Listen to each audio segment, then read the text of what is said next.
Hello everyone. So this is what we are going to make today. Doesn't it look beautiful? So this is a Gujarati Handi. You would have seen Gujarati people during Navratris. They dance with their dandiya and they also have these beautiful handis with them. So why do they use this? We all know how a dandiya is used, how a pair is used. And now what is the cause that we are making this today? So what happens is they have this goddess, and which is your goddess Ambaji is what they call her. So they worship that goddess on that or during Navratris. So they worship, and then these beautiful handis are sometimes prepared or sometimes are bought from the market, ready-made handis, and then inside the handi they put a diya and then they dance with it. And some of the handis are fully covered like this. Some handis have little holes, so when you put a diya inside, it looks like a very indigenous lantern, a Matka lantern, and then they pick it up on their hand and they dance with it.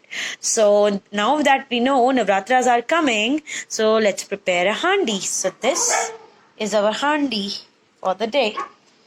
Okay, so let's get started. So let's start with by painting the matka. So I'm not going to paint it with a brush, but I have this cotton here. So what I'm going to do is I'm going to dab the cotton in the paint and then dab it here. Okay, now be very, very careful while doing it so that you don't spill the color on your clothes, on your hands, but it will get a little messy. Okay, but there's always a thinner that you can use to remove paint stains from your hand. Okay, so let's just dab it here and then dab it here. Dab it in the paint and then dab it on the matka. Let's see how it turns out. So I'm dabbing it here. Make sure to take off the excess. Okay, here.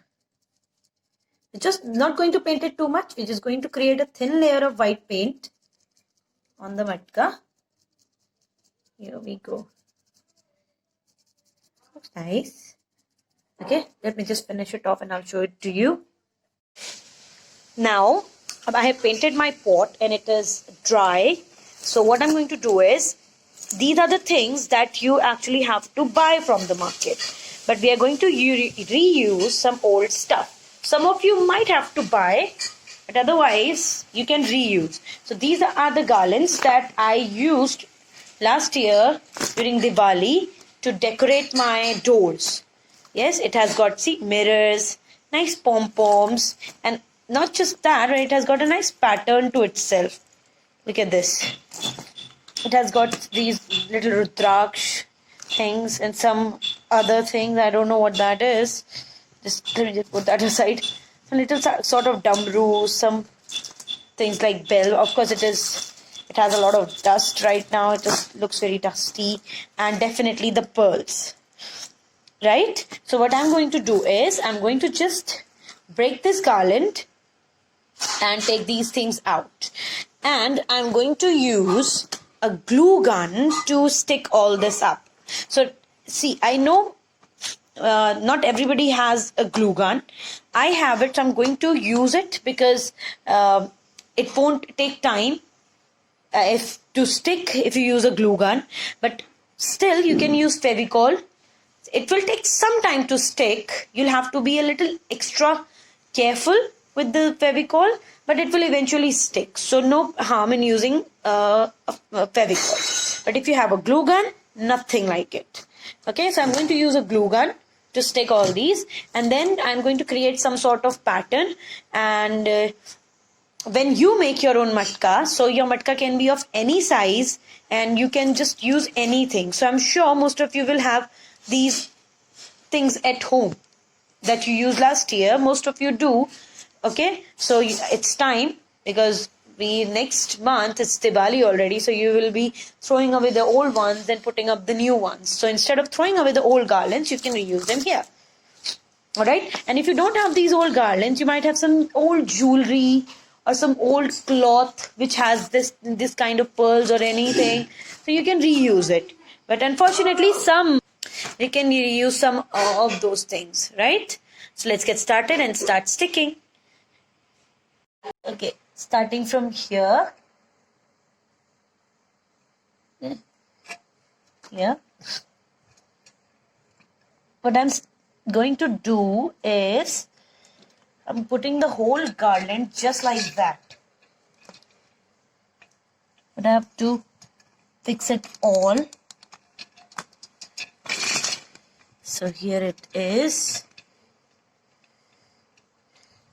Safe and secure.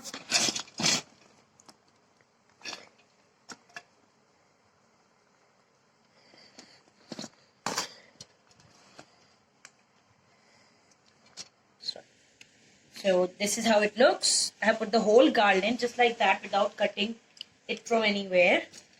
Okay. So now what I'm thinking of doing is, is cutting it off from here and putting it all here. Adding some more colors to my matka because the pom-pom is actually full with actually it has 3-4 colors, so I can put these, and it has stars also. So it will save me time, and this is already done for me. So okay, let's get started. Chopping it off. Okay. And it already has a knot here, so I won't have to work hard. And then I'll try to fill up the empty spaces like this, maybe right here. Okay, as you can see, it has a pattern. This in the center, and then here again in the center, and this here between these two big ones. So I'm going to put it somewhere, and then I'll show it to you how it looks. So here, after like I told you, I'm going to put these, but what I did was I just cut them off, and I have stuck them using my glue gun. I think it looks better this way. See, I just changed my mind. So, and then these garlands were left like this. So what I did was I've just put them here and tied a knot here. So sealed them here with a knife. So these pom-poms are adding some extra color to it. And now I'm going to decorate this part. So I'm going to use all the pearls from here and put them one by one. And your matka is ready. So see how beautiful it looks, isn't it? See, all done by using the old garland. It was one of the old paint I had in my house. It's like 3 or 4 years old. Something it was just kept in a corner, but I have put it to use today. See, and now this can be used nicely during Navratris to keep things, right? And if you want, you can same way decorate 2 little sticks, and you can use them as your dandiya stick, right? So now, why don't you do it and show it to me? All right? Bye-bye.